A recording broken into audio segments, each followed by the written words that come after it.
எல்லாம் நன்மைக்கு. நான் உங்கள் ஸ்ரீ ஷாம்லி. கோடைக்கால விடுமுறை பதிவு பாகம் 2. இன்றைய முக்கியமான தலைப்பு ஒழுக்கம். ஒழுக்கத்தை தழுவி வளர்ப்பதுதான் கல்வியின் தலையாய குறிக்கோள். ஒழுக்கம் இல்லாத கல்வி ஒருபோதும் பயன் தராது. தமிழர்கள் ஒழுக்கத்தினை தனது உயிரை விட சிறந்ததாக கருதினர்.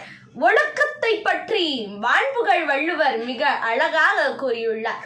மரப்பினும் ஓத்து குழலாகும் பார்ப்பான் பிறப்பொழுக்கம் குன்ற கெடும் என்று. அதாவது கற்று கல்வியை மறந்தாலும் பின் கற்றுக்கொள்ளலாம். பெருமையுடைய அரசன் என்றாலும் அவனது ஒழுக்கம் கெட்டுவிட்டால் அவனுடைய பெருமையும் சேர்ந்து கெடும் என்கிறார் வான்புகழ் வள்ளுவர். சுயநலம் தீய ஒழுக்கம், சுயநலமற்றதை நல்லொழுக்கம் என்கிறார் சுவாமி விவேகானந்தர்.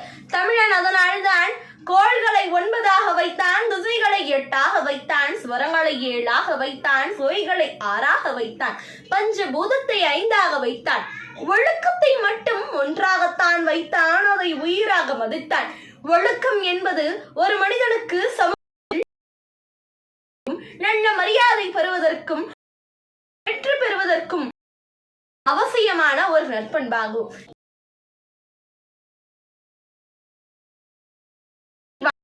என்று கூறி மீண்டும் ஒரு நல்ல